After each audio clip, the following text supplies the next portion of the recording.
해림의 북스피릿 6회 여러분들의 영혼을 채우는 시간으로 시작해볼까 합니다.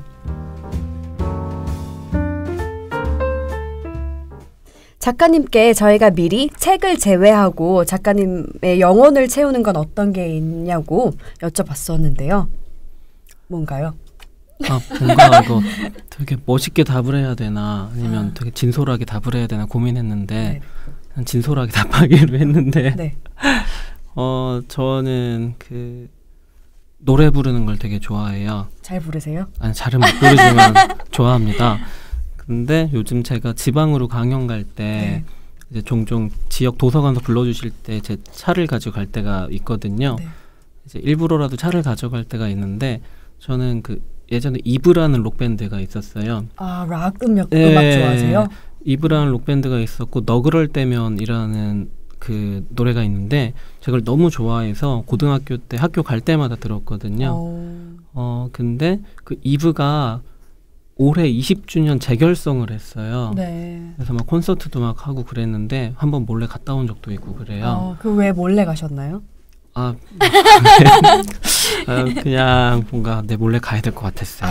그래서 그냥 혼자 가서 뒤에서 보고 박수치고 왔는데 그래서 저는 그 차에서 이브의 노래를 부르는 걸 진짜 좋아해요.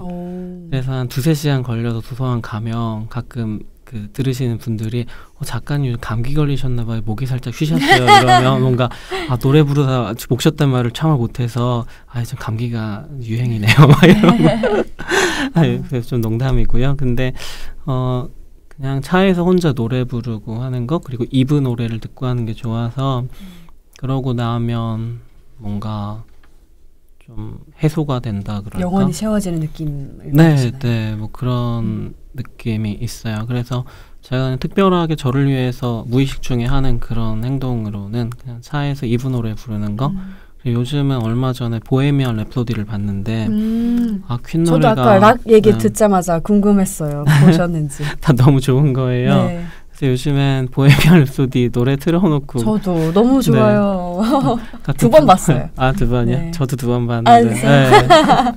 저도 그래서 가끔 차에서 그 퀸 노래 부르면서 갈 때도 있는데 앞으로는 안 좀 덜 하려고 그래요. 왜냐면 자꾸 목이 쉬어서 강의하러 가는데 근데 저도 너무 공감하는 게 확실히 차에서 듣는 노래가 왠지 모르게 더 좋아요. 왜냐면 그 좁은 공간에서 따라 부를 수도 있고 뭔가 누군가 평가받지도 않고 그냥 편안한 이 분위기 속에서 노래를 듣고 노래를 따라 부를 수 있다는 게 저도 너무 좋아해요. 저도 영혼 힐링하는 방법이 비슷한 것 같아요. 특히 그 이브 노래를 듣는 건 그 노래를 듣고 부르다 보면 제가 고등학생이 된 것 같아서 한참 들을 때 있잖아요. 그래서 되게 차분해지기도 하고 되게 좋아요. 네. 그럼 이브 노래 말고는 K-pop 아니면 한국 가요는 별로 안 들으시나요? 사실 고등학교 이후에 솔직히 말씀드리면 제가 거의 다른 문화 생활을 거의 하지를 않았어요. 대학 가서도 그렇고 특히 대학원생 되고 나서는 그냥 이렇게 말씀드리면 좀 되게 이상하게 생각하시겠지만 그냥 1910년대에 나온 잡지, 신문 그거 돋보기로 읽는 것만 해도 시간이 좀 부족했거든요. 그냥 그런 걸 읽는 게 제 문화생활이었고 그 밖에는 웹툰 있잖아요. 웹툰? 네, 웹툰 보는 걸 진짜 좋아해서 웹툰 보는 것 정도가 제 유일한 문화생활이었어요. 저도 요즘에 조금씩 보려고 시작했거든요. 좋은 거 있으면 추천해 주세요. 덴마 보세요. 덴마. 덴마? 알겠습니다. 네, 찾아보겠습니다. 그럼 영혼을 채우는 시간 여기서 마무리하고요. 본격적으로 작가님께 온 독자분들의 질문을 드려보는 시간 갖도록 하겠습니다. 해림의 북스피릿. 네, 첫 번째 질문 드리겠습니다. 문민2217님의 질문입니다. 작가님 강연을 몇 번 들었는데 말씀을 굉장히 위트 있게 잘하시더라고요. 언변을 좋게 하는 작가님만의 비법이 있나요? 저는 제가 말을 못하는 게 컴플렉스인데 그렇게 말씀해 주셔서 너무 감사한데 사실 저는 그 처음에 강의할 때 있잖아요. 네. 강의가 들어왔을 때 강의하지 않겠다고 교수님한테 말씀드린 적이 있거든요. 왜냐하면 그게 너무 두려웠어요. 사람들 앞에 서서 내가 이야기를 해야 된다는 게 상상이 가지 않았고 왠지 머리가 하얗게 변할 것 같고 또 저는 제 목소리에 별로 자신이 없기도 했거든요. 근데 그렇게 봐주셔서 너무 감사하고 말씀 완전 잘하시는데요? 아닙니다. 왜 걱정을 하신 거죠? 아니면 강연을 하면서 는 건가요? 그건 잘 모르겠는데 근데 하면 할수록 좀 편해지기는 하죠. 그냥 학생들 앞에 처음 섰을 때 있잖아요. 되게 몸이 고양되는 거예요. 그러면서 저도 어떻게 했는지 모르겠지만 그냥 강의를 계속 이어나갔던 기억이 있고 네. 아까 저희가 보헤미안 랩소디 잠깐 얘기했잖아요. 영화. 네. 거기에 보면 그 프레디 머큐리가 사람들이 가득 찬 앞에 서면 실수하고 싶어도 실수할 수가 없어라고 하는 부분이 나오는데 네. 전 사실 사람 앞에 서는 게 엄청나게 두려워요. 근데 앞에 서고 나면 어떻게 했는지는 잘 모르겠지만 되게 즐거워지기 시작했어요. 그래서 사실 저도 어떻게 하는지는 잘 모르겠는데 사람들이 많이 예를 들어 50에서 한 200명 정도 들어찬 강의실이 있다라고 할 때 네. 두렵지만 올라가고 나면 너무 즐거워요. 네. 그래서 그냥 즐거운 상태로 이야기하다 내려오면 들으시는 분들도 즐거워하시는 것 같아서 되게 좋아요. 그러면 강연을 할 때 학생들이 질문도 많이 하나요? 네. 질문도 많이 할 때도 있고 조금 할 때도 있는데 전 사실 그 대학에서 강의할 때도 그렇고 지금도 뭐 중학교, 고등학교나 강의를 하러 갈 때가 많이 있거든요. 네. 근데 갈 때 항상 하는 생각이 하나 있어요. 내가 많이 배우고 내려와야겠다. 그러니까 옛날부터 그랬지만 가르쳐야지 하고 올라가면 그날의 강의는 망해요. 그런데 내가 오늘 많이 배워야겠다고 올라가서 얘기 나누고 나면 정말 제가 배워서 돌아오는 것도 많고 들으신 분들도 너무 잘 들었다고 해주시는 거예요. 네. 그래서 언제든지 특히 여러 사람들 앞에서 말할 기회가 있으면 내가 뭔가 여기를 장악해야지 그리고 이 사람들에게 의미 있는 뭐를 가르쳐주고 와야지 하는 게 아니라 내가 이야기를 들려드리면서 나도 많이 배우고 와야지 하는 생각으로 올라가면 그날은 모든 게 잘 되는 것 같아요. 정말 그 마음가짐이 중요한 것 같습니다. 맞아요. 무조건 마냥 나보다 뭐 나이가 어리다고 아니면 경험이 없다고 해서 뭐 무조건 내가 가르치는 입장이 되는 게 아니더라고요. 오히려 그 친구들한테 생각지도 못하게 많이 배우기도 하는 것 같아요. 반대로. 저도 시간 강의 할 때 네. 학생들한테 배우고 온 날이 너무 많아서 왜 가르치러 가는데 맨날 배우고 오나 이건 내가 뭔가 잘못된 거다 이렇게 생각했었는데 학생들도 그러니까 제가 많이 배울 때 그들도 뭔가 배우는 것 같더라고요. 그렇죠. 서로 그렇게 배워가는 거. 그래서 학생들한테 사과한 일이 되게 많아요. 제가 잘못 생각했어요. 그렇게 할게요. 이런 식으로. 네, 두 번째 질문 드리겠습니다. 보글보글님이 남겨주셨는데요. 작가님이 쓰신 글들이 문학성도 짙다고 생각하는데요. 김동식 작가님 소설도 기획하셨는데 본격적으로 소설을 쓰실 생각은 없으신지 궁금합니다. 제가 아이디 보글보글을 듣고 살짝 웃었던 게 네. 사실 제가 페이스북에 가끔 아이들 얘기를 쓰는데 아이들 얘기를 쓰고 나면 항상 거기에 부글부글이라는 단어가 들어가 있는 거예요. 그러니까 예를 들면 핸드폰이 안 보여서 찾아보니까 아이가 세면대에서 핸드폰을 이렇게 빨고 있다거나 근데 그럴 때 드는 감정이 딱 부글부글인 거예요. 그러니까 이거는 뭔가 사랑과 뭔가 당황스러움 이런 게 다 섞여 있는 근데 보글보글님의 질문이 뭐였죠? 보글보글님의 질문은 네. 본격적으로 소설을 쓰실 생각은 없으신지. 사실 저는 소설가가 되기 위해 국문과에 들어갔거든요. 거기 자기소개서 맨 마지막 줄에 어떻게 썼냐면 제가 글을 써서 밥을 먹고 살 수 있으면 좋겠습니다 하고 썼던 게 아직도 기억이 나요. 거기서 말한 글은 소설이었어요. 그래서 소설 동아리에 들어가서 좀 공부를 해보기도 했고 근데 언젠가 포기를 하게 됐어요. 왜 그랬냐면 왜요? 이건 진짜 힘든 일이구나. 저렇게 빛나는 소설을 쓰는 사람들이 있는데 내가 쓸 수 있을까 하는 생각을 했고 그리고 대학원에 가고부터는 소설을 쓰는 게 일이 되는 게 아니라 소설을 읽고 분석하는 게 일이 되고 나니까 살짝 소설이 싫어졌어요. 그때는. 뭐든지 일이 되고 나면 맞아요. 좋아하던 것도 가끔은 싫어지다가 가끔이 아니라 아주 자주 싫어지다가 싫어지게 되는 일도 있는 것 같아요. 그래서 제가 지방시라는 책을 쓰고 밖으로 나왔을 때 그때 가장 어떤 글 앞으로 쓰실 거예요? 궁금해하시는 분들에게 네. 소설을 쓰게 될 것 같아요. 이렇게 말씀을 드렸었어요. 그때 제가 제일 쓰고 싶은 글이 소설이었거든요. 제 꿈이기도 했고 네. 그래서 정말로 조금 썼었어요. 쓰다가 그때 이제 대리운전을 하게 되고 더 쓰고 싶은 글들이 생겨서 그건 네. 잠깐 밀어놓고 하게 아직 됐죠. 보류 중인 거예요. 네, 그런데 언젠가 꼭 소설 한 편을 써보고 싶은데 제가 물음표에 답하며 글을 쓴다라고 말씀드렸잖아요. 네. 이제 후내 시대까지 이제 큰 물음표에 답하고 있고 어느 정도 그 작업이 끝나면 꼭 소설을 써보고 싶은데 김민섭이란 실명으로 쓸 수 있을지 모르겠어요. 무서워요. 어떤 내용일지 벌써 너무 궁금한데요. 왜 그 실명 써도 되지 않나요? 그러니까 부분이, 네. 한동안 소설을 안 쓴 지가 오래돼서 예를 들어서 김민섭 해서 이렇게 냈는데 사람들이 이게 뭔데 이렇게 못 썼어? 김민섭이네 이렇게 될 거고요. 물론 이거는 이제 제가 지금 그럼 집 주소로 집 주소가 살짝 바뀌었구나. 그래도 되겠네요.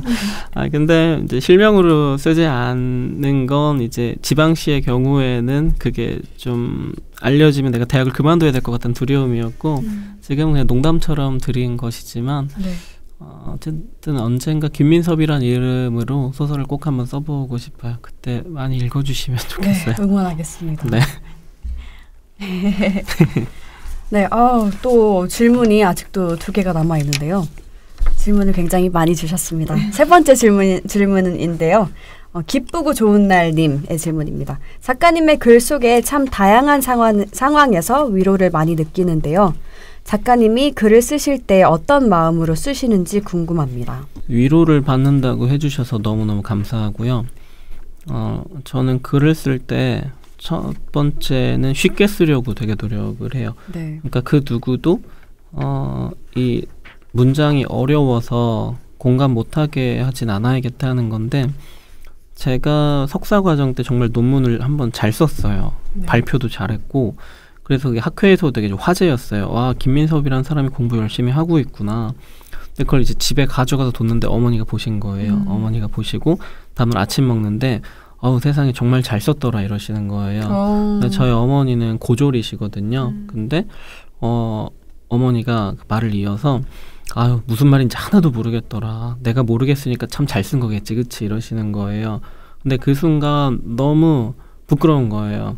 내가 지금 석사 과정 마치는 동안 정말 생활비까지 해서 수천만 원이 들었는데 그동안 글을 썼는데 내 어머니가 가장 평범한 개인인 내 어머니가 이해하지 못할 글을 쓰고 있구나.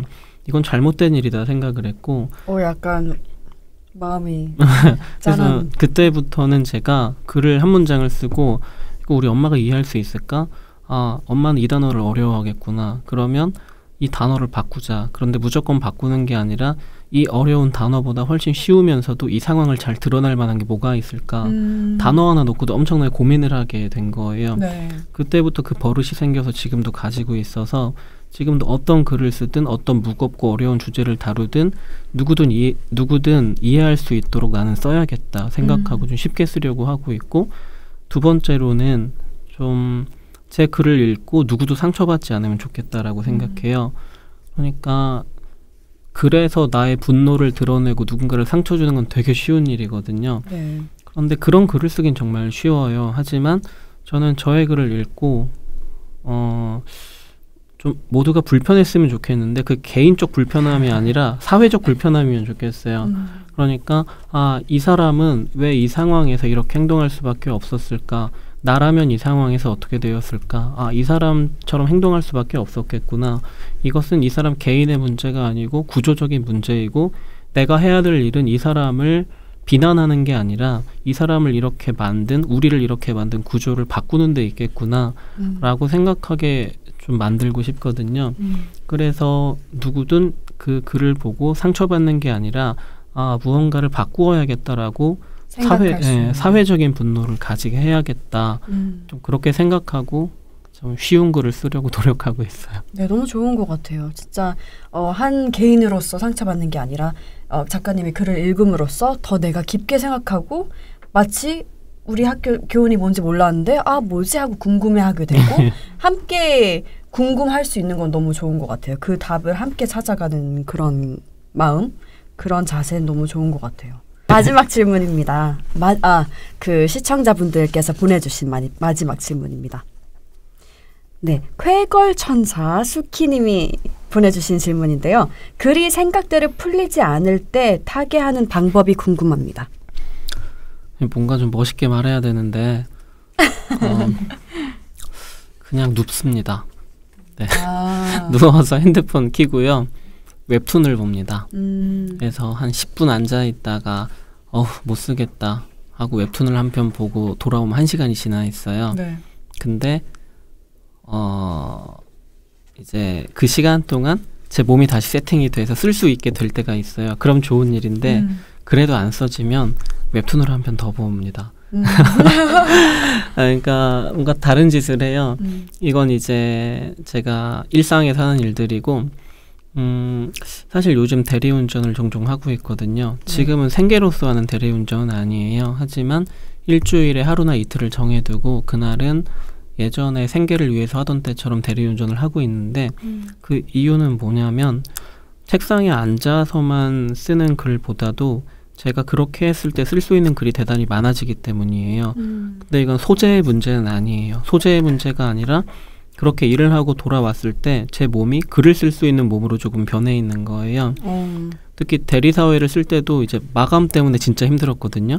근데 마감이라고 해서 그냥 그 책상 앞에 앉아있으면 오히려 글이 안 써지고 마감이 있지만 그냥 일하러 나가는 거예요. 일하러 나갔다가 이제 문장들을 떠올리고 그 문장들을 이제 뭐 24시간 뭐 버거킹, 맥도날드, 뭐 해장국집 뭐 이런 데서 노트북을 꺼내서 쓰고 나면 다음날 아침에 정말 잘했다, 잘 나왔다, 그리고 이 글은 내가 쓴 것들 중에서도 마음에 든다, 이런 일이 되게 많았어요. 그래서 그냥 글이 안 써질 땐 다른 짓을 하고요. 그리고 글을 쓰기 위해서 지금도 그냥 어느 정도의 육체 노동을 꼭 하고 있어요. 네. 맞아요. 제가 공부할 때도 그렇고 어떤 일에 집중해야 되는데 그게 사람이 항상 계속 쓸 아이디어가 생각이 나고 계속 집중할 수 있는 건 아니잖아요. 작가님 말씀대로 이렇게 집중이 되지 않을 때는 때로는 펜을 놓을 줄도 알아야 된다고 생각해요. 이렇게 잠시 누워있던가, 저 같은 경우는 TV를 본다던가 아니면 일기를 쓴다던가 그런 자신만의 방법, 자신한테 맞는 방법을 찾는 게 되게 중요한 일이라고 생각해요. 그냥 많은 작가들이 하는 게 산책 다녀오는 거예요. 맞아요. 그동안에 전에 초대했던 작가님분들도 다 영혼을 힐링하는 방법이 다 산책이 있었어요. 네. 저는 좋은 방법. 그 김동식 작가님 있잖아요. 그분도 요즘엔 산책을 즐겨 하신다고. 집 밖에 서울숲인가? 뭐 그게 있어서 너무 좋죠. 네, 거기를 잘 다녀오신다 하더라고요. 작가님은 산책은 별로예요? 저 산책 저는 저기 집 근처에 불광천이라고 있어요. 그래서 거기로 가끔 자전거 타고 나가기도 하고 그냥 나가기도 하고 불광천에 자주 출몰을 합니다. 네, 이렇게 정말 다양한 질문들이 들어왔는데요. 질문해주신 모든 분들께 다시 한번 감사드립니다. 이렇게 게스트분들께 궁금하신 점들은 다산북스 블로그에 질문 받고 있으니까요. 들어와서 이벤트 참여 많이 해주세요. 그럼 작가님과 더 깊은 책 이야기 이어가도록 하겠습니다.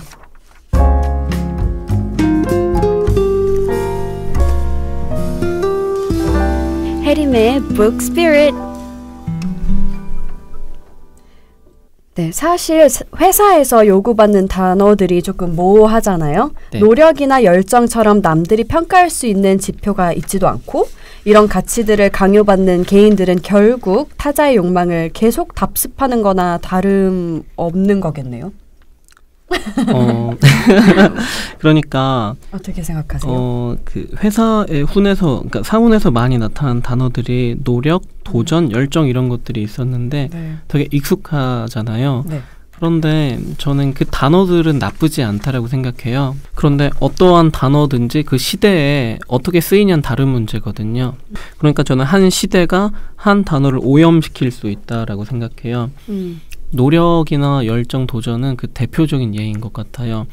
예를 들어서 기성세대들은 노력이란 단어를 대단히 아름다운 것으로 사용하고 있지만 젊은 세대들은 그것을 희화화하면서 노력이 아니라 노오력 이런 식으로 하고 있잖아요. 도전, 열정 이런 식으로.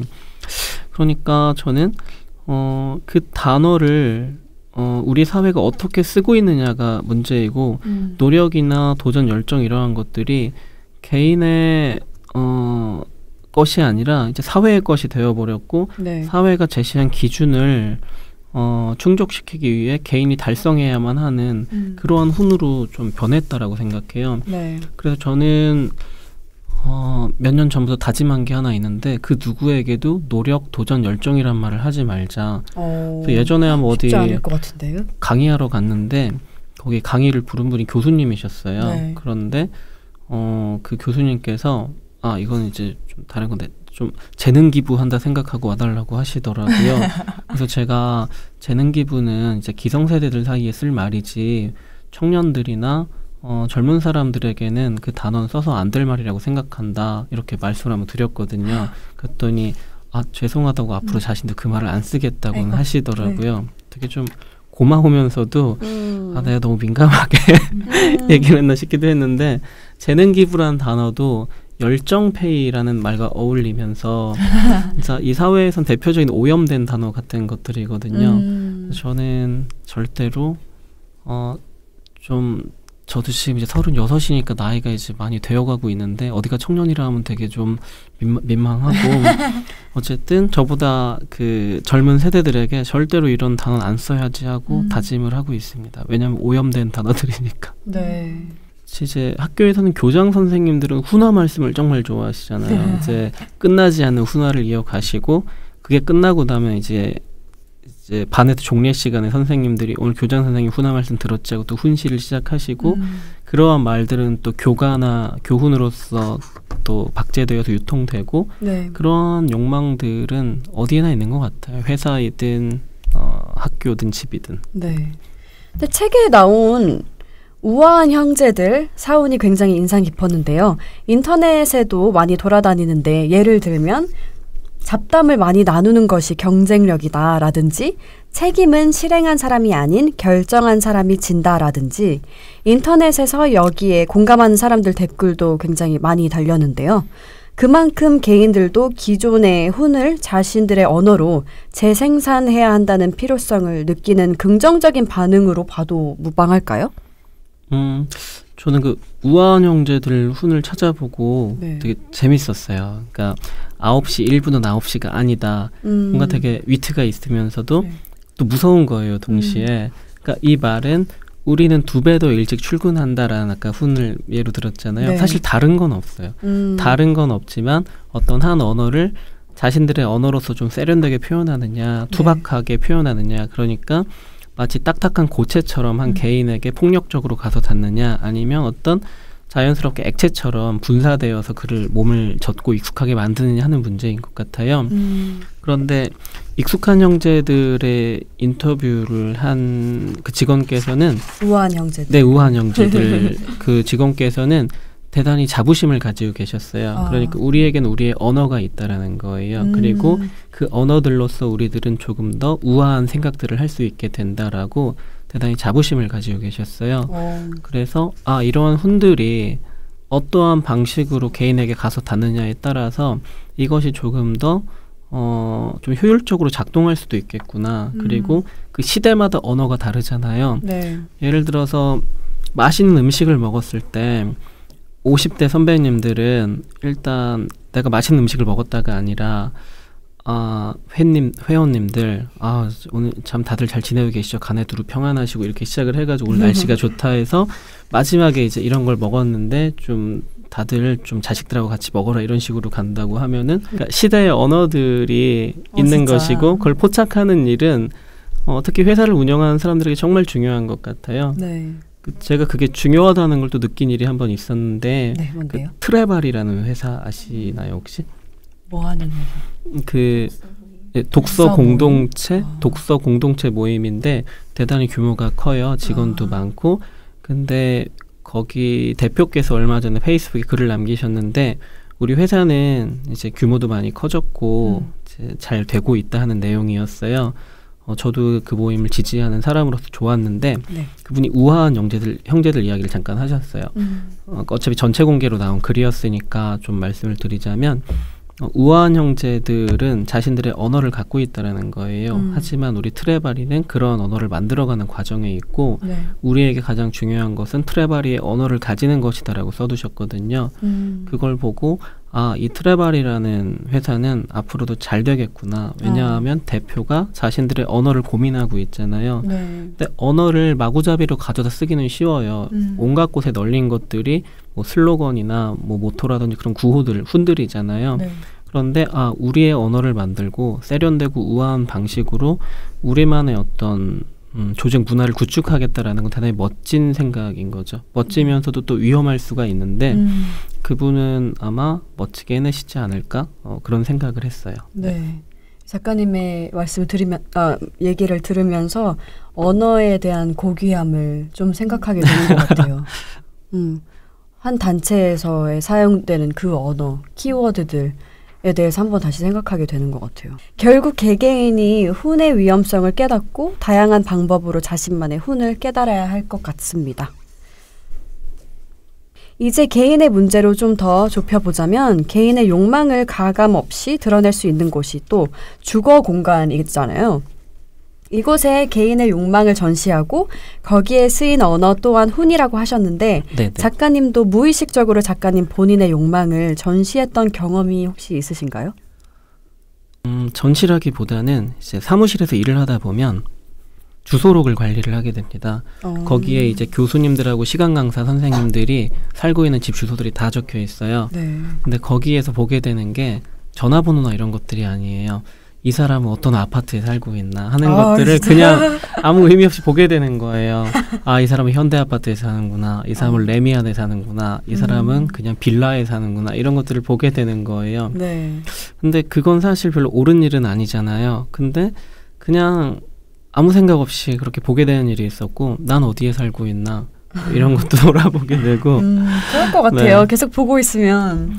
그리고 전시한다라고 했을 때 누구나 그런 욕망이 있을 것 같아요. 저도 있는데 브랜드 아파트에 살고 싶고 그리고 그 아파트가 서울 강남에 있으면 좋겠고 바로 밑에 지하철역이 있으면 좋겠는데 완벽합니다. 그걸로 끝나지 않아요.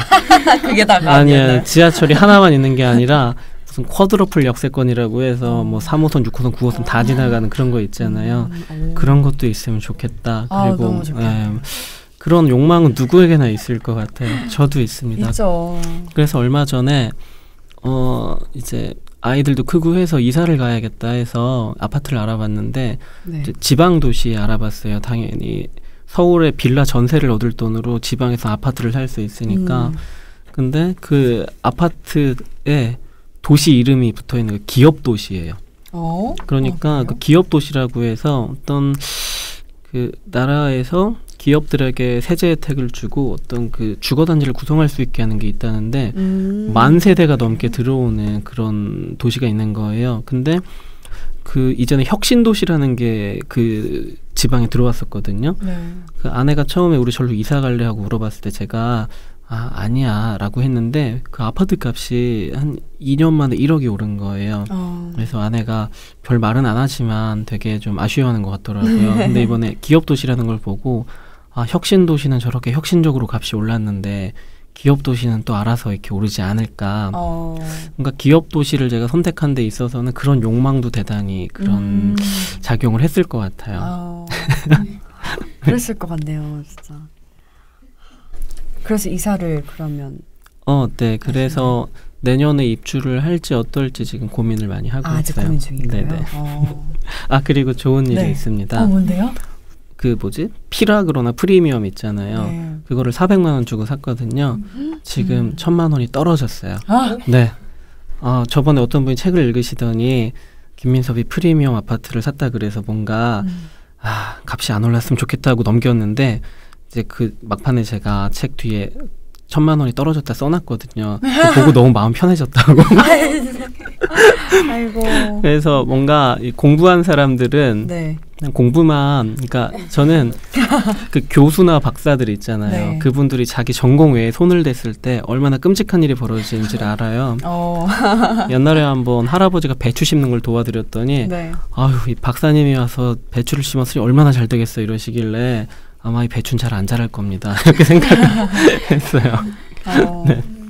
자기 분야에만 특화돼서 그런. 네, 그래서 아마 집값이 오르면 좋겠다는 제 욕망은 별로 실현되지 않을 것 같아요.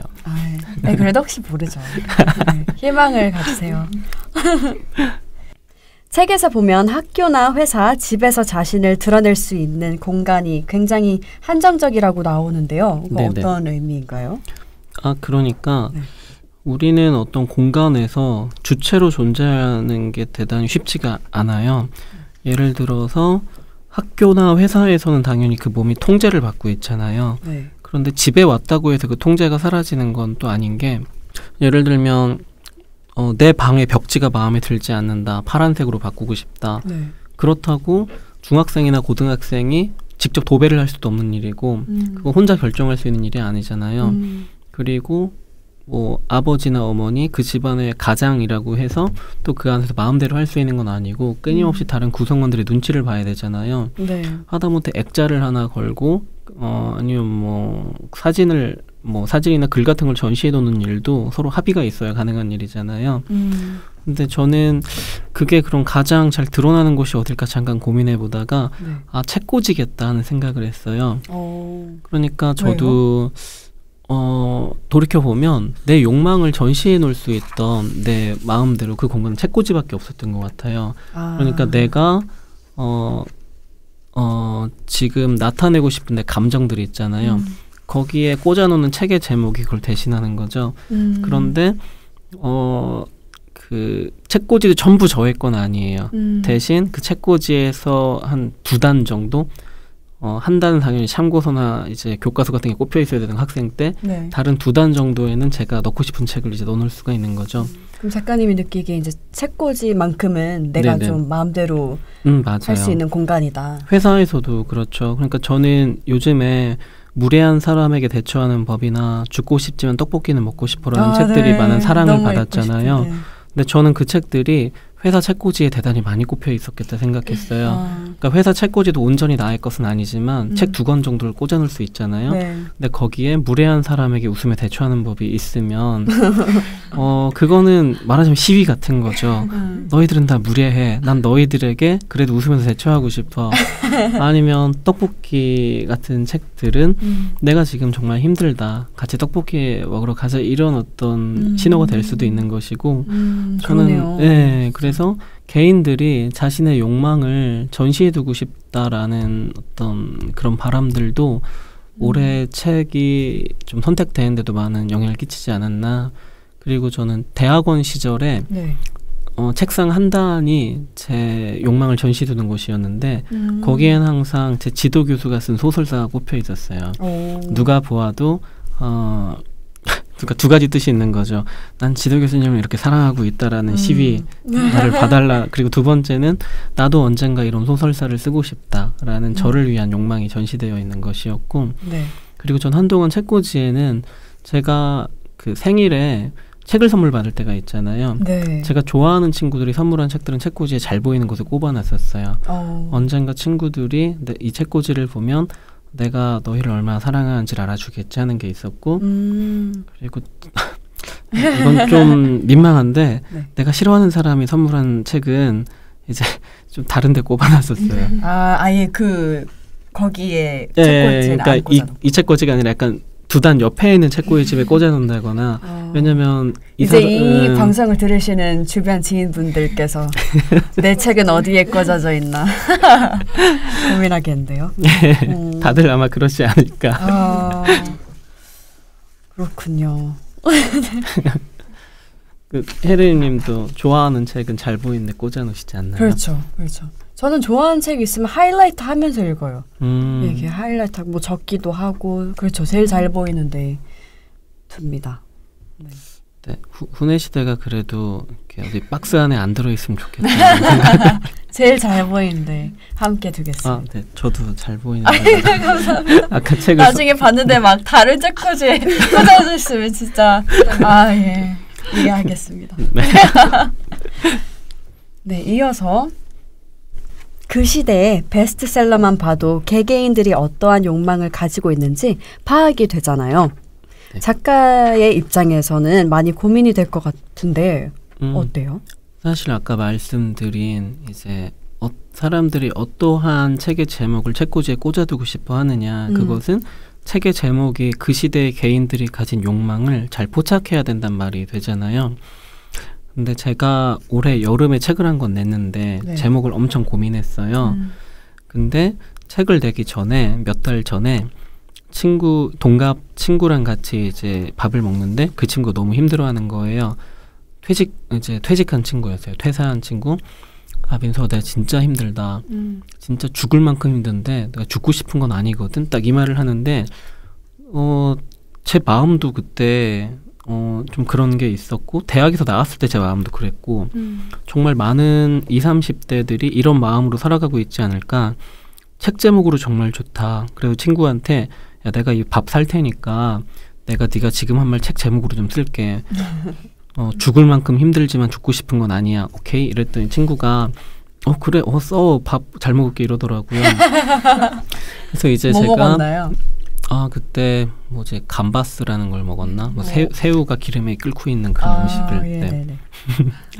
그래서 이제 그걸 책 제목으로 하기로 했는데 마침 그때 나온 책이 약간 청년들 문제를 담고 있는 그런 책이기도 했어요. 책 제목을 이제 그걸 하려다가 못했어요.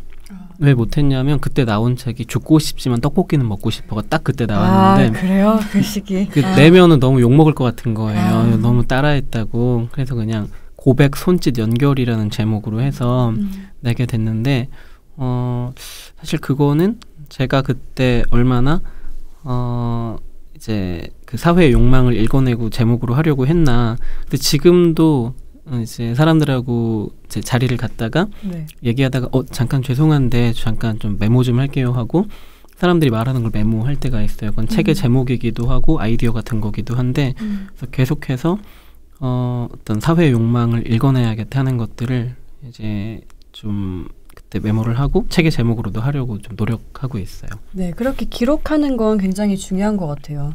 이게 돌아서서 생각하려고 하면 생각이 안 날 때가 굉장히 많잖아요. 그래서 이렇게 기록하고 메모하는 건 굉장히 좋은 것 같아요. 근데 보면 진짜 어떠한 사람의 책꽂이를 봤을 때 그 제목들 있잖아요. 보면은 그 사람의 마음이 조금 읽히지 않나요?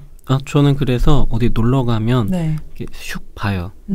그 사람이 성향과 네, 생각이. 근데 책꽂이는 되게 많잖아요. 네. 그 중에서도 가장 잘 보이는 책꽂이에 어떤 책이 꼽혀 있나. 예를 들어서 뭐 부자 아빠 뭐 이런 게 꼽혀 있으면 이 사람은 부자가 되고 싶구나. 나도 그렇지만 뭐 누구나 부자가 되고 싶겠지만 그러니까 자기계발서가 꼽혀 있으면 이 사람은 정말 자기를 개발하고 싶어 하는구나. 소설이 꼽혀 있으면 이 사람은 감수성이 뭐 그렇구나. 이런 식으로 맞아.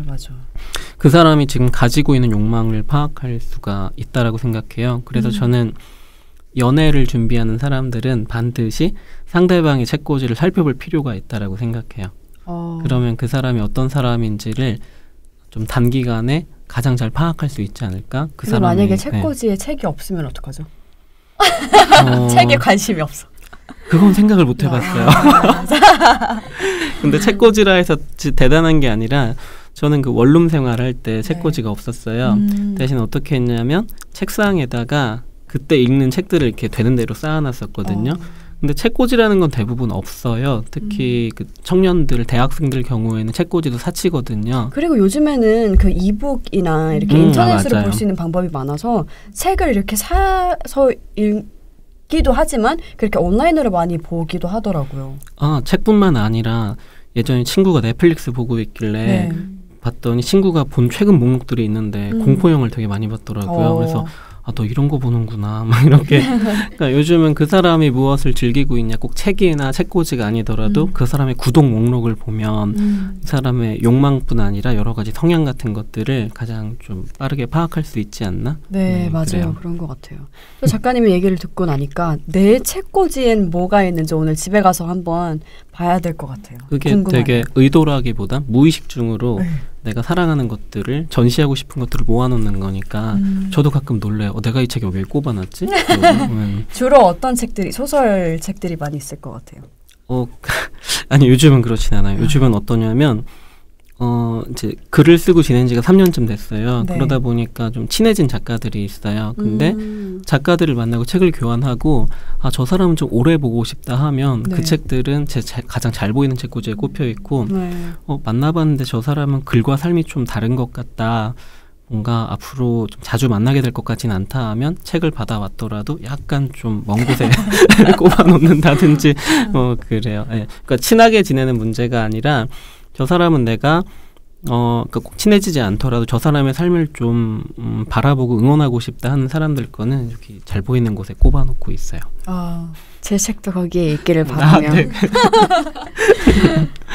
네, 사람은 오롯이 혼자 존재할 수 없는 사회적 동물이잖아요. 삶을 지탱하는 도구로서 저마다의 훈을 만들기도 하고요.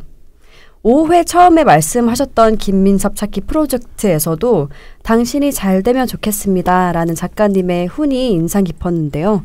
아직도 이 훈은 변함이 없나요? 변함이 없기도 하고 계속 좀 확장이 되고 있어요. 그래서 저는 요즘에 만나는 사람들에게 예를 들어 강의를 하러 갔다든지 하면 항상 마지막에 오늘 오신 모든 분들이 잘 되면 좋겠어요 하고 말씀드리는데 정말 신기한 건 그 말씀을 드리면 다들 너무 좋아하시는 거예요. 우시는 분들도 가끔 계세요. 그러니까 잘 되면 좋겠다는 말을 들어본 게 정말 오랜만이다. 근데 내가 해본 적도 별로 없는 것 같다. 앞으로는 그 말을 좀 하며 살고 싶다 하시는 분들도 계시고 어떤 단체에선 저한테 전화가 왔어요. 혹시 당신이 잘 되면 좋겠습니다로 티셔츠를 제작해도 되겠냐. 그래서 그건 뭐 제 것도 아닌데 하시면 되죠 이랬더니 거기에 꼭 생각한 사람 김민섭 적어서 보내주겠다 하시더니 정말 보내오셨어요. 티셔츠가 질이 참 좋더라고요. 근데 당신이 잘 되면 좋겠다는 말은 정말 계속 확장이 될 수밖에 없는 게 저도 대학에서 나와서 그 말을 처음 듣고 김민섭 씨에게 그 말을 했잖아요. 근데 김민섭 씨도 그 말을 이제 하면서 살아가게 될 것이고 이 김민섭 찾기 프로젝트를 지켜본 많은 분들이 당신이 잘 되면 좋겠다고 누군가에게 또 이야기하게 될 거고 한 개인의 잘됨이 타인의 잘됨이 되고 또 사회적 잘됨이 될 수 있다는 그러한 감각들은 앞으로도 좀 계속 좀 확장될 수 있지 않을까? 그리고 그런 말을 한 사람들은 나 혼자 잘 먹고 잘 사는 게 아니라 내가 잘 먹고 잘 사는 걸 보며 다른 사람들도 이 사회가 잘 되고 있구나 하고 느낄 수 있게 만들기 위해서 조금 더 잘 살려고 노력하지 않을까? 그러니까 잘 사는 것에 어떤 그 의미가 살짝 다른 거예요. 그러니까 단순히 잘 먹고 잘 산다는 의미가 아니라 그러니까 나의 잘됨이 모두의 잘됨이 될 수 있겠구나 하는 마음이 들 만큼 잘 사는 거죠. 네네. 저도 잘 정리는 안 되네요. 그래서 나만 혼자 잘 먹고 잘 사는 게 아니라 우리가 모두 함께 하나의 공동체 안에 있기 때문에 우리 함께 모두가 잘 되는 사회. 그런 말씀이신 거죠? 네. 너무 좋은 것 같습니다. 계속 발전해 나가면 너무 더 좋을 것 같아요. 네. 네. 짧지만 강력하고 임팩트 있는 그런 훈이라고 생각합니다. 결국 작가님은 훈을 없애자는 것이 아니라 새로운 훈을 만드는 것에 희망을 걸어야 한다고 제안하셨는데요. 이 희망적인 훈에 대해서도 설명해 주세요. 그러니까 훈이라는 것은 되게 익숙한 것들이에요. 들었을 때 너무나 당연하고 익숙해서 이상한 걸 느끼지 못하는 거죠. 그런데 한 시대는 언제나 마감할 수밖에 없잖아요. 새로운 시대가 오고 있는데 우리에게 익숙한 훈들을 고집하다 보면 특히 이건 우리가 지켜나가야 할 전통이다 하는 말로 그걸 지켜나가다 보면 새로운 시대가 올 수가 없다라고 생각해요. 네, 여전히 이제 젊은 세대들은 계속해서 자라가고 하는데 그들이 그 앞에 세대들에게 익숙한 훈으로 또 자기 몸을 형성하게 되는 건 또 옳지 않은 일이거든요. 그래서 좋은 훈이라는 것은 어떤 정해져 있는 게 아니라 그 시대에 알맞은 훈들 있잖아요. 네. 그 시대에 선택된, 그리고 그 시대의 어떤 사회가 아니라 그 시대의 개인들이 선택한 자기들의 훈 있잖아요. 그러한 것들로 저마다의 좀 언어들을 만든다라고 하면 좋지 않을까.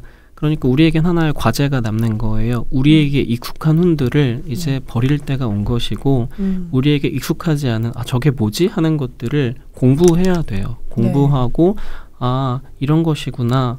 그 언어를 이해할 때 다가올 다음 시대를 또 이해할 수가 있는 거죠. 맞아요. 네, 그래서 익숙하지 않은 언어들을 받아들여야 한다. 한 시대가 마감된다라는 것은 누군가를 막 구속시키고 비난하고 하는 데서 오는 게 아니라 우리에게 익숙한 언어들을 폐기할 때 그때 비로소 한 시대가 마감되고 새로운 시대를 우리가 맞이할 수 있지 않을까 생각을 합니다. 네, 정말 그렇게 생각해요. 네, 결국 끊임없이 스스로에게 반문하고 타인의 욕망에 익숙해지는 것을 경계하는 모습이 필요하겠네요. 이제 어느덧 슬슬 마칠 시간이 되었는데요. 그럼 마지막 질문 드리겠습니다. 작가님께 자기 자신으로 살아간다는 것은 무슨 의미일까요? 저는 대리사회라는 책에서 모든 사람은 몸과 말과 생각의 통제를 받으며 살 수밖에 없다라고 써두었거든요. 그런데 몸과 언어를 통제당하는 것은 이 시대를 살아가는, 사회를 살아가는 모두가 어쩔 수 없는 것 같아요. 그런데 누구도 통제할 수 없는 한 가지는 바로 사유하는 힘이거든요. 무언가를 보고 저게 뭔가 잘못된 게 아닐까, 물음표를 가지는 것, 그것은 이제 누구도 통제할 수가 없으니까 주체적으로 살아간다라는 것은 언제 어디서든 나만의 물음표를 만들어가는 일인 것 같아요. 그리고 그 물음표에 답하면서 새로운 언어를 또 만들어가는 거죠. 그래서 이 훈의 시대에서 주체적인 한 인간으로 살아간다라는 것은 자신만의 훈을 만드는 일이 아닐까 그렇게 생각합니다. 네. 저는 훈을 만들었어요. 당신이 잘 되면 좋겠다라는 것이거든요. 이 방송을 보는 많은 분들께서도 자신만의 훈을 한번 만들어 보시면 좋겠어요. 누군가 뭐 연예인이나 뭐 기업 CEO나 유명한 사람들이 만들어둔 그런 훈이 아니라 나의 훈은 무엇일까? 어떤 훈을 선택했을 때 나는 가장 행복하고 즐겁게 살 수 있을까? 한번 물음표를 던져보시고 그에 답을 하면 뭔가 즐겁게 살아가실 수 있을 것 같아요. 저는 그 훈을 만든 이후에 진짜로 어제보다 조금 오늘 계속 행복한 삶을 살고 있거든요. 네. 저도 제가 스스로 생각하는 저의 훈 아니면 좌우명이 있는데 뭔가 이렇게 다운되고 하거나 우울할 때 아니면 매일 아침에 일어나서 되새기는 그런 말 이훈이기도 하죠. 이잖아요. 제가 생각한 거는 오늘 하루도 감사합니다. 너무 좋네요. 좋은가요? 감사합니다. 뿌듯합니다. 그런 생각하면 모든 게 조금은 기분이 위로가 되는 것 같아서 그렇습니다. 네, 멋져요. 네. 어느덧 6회 마칠 시간이 되었는데요. 작가님 오늘 어떠셨나요? 너무 솔직히 말씀드리면 정신없이 지나가서 이게 뭔가 새 책이 나왔으니까 많이 읽어주세요 하고 온 거잖아요.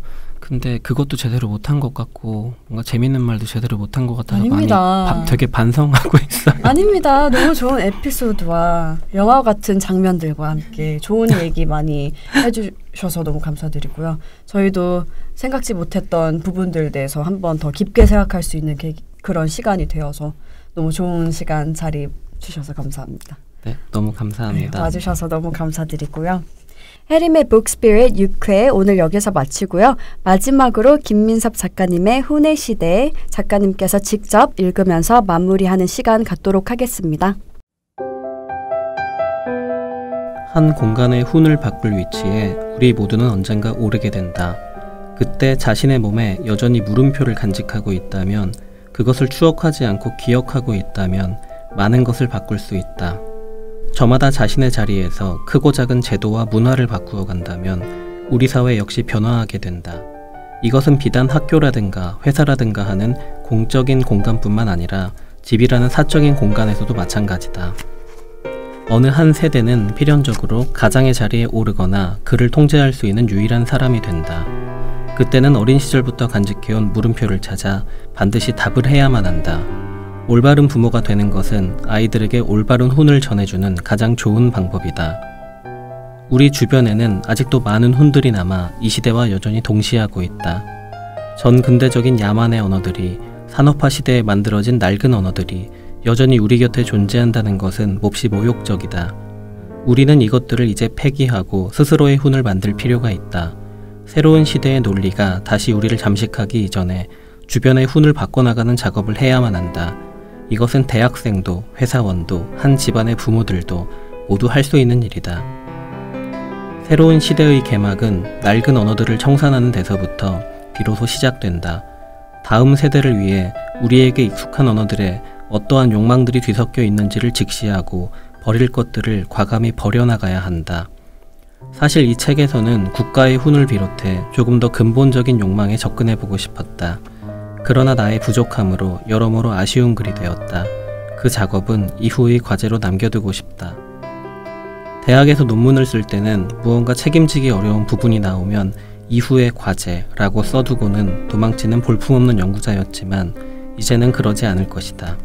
차근차근 대리사회와 훈해시대 이후 세상에 내보낼 본문을 준비하고 싶다. 훈해시대를 살아가는 당신에게 여전히 경계에서 훈해시대를 살아가고 있는 한 평범한 개인으로서 이 글을 보낸다. 당신이 잘 되면 좋겠다.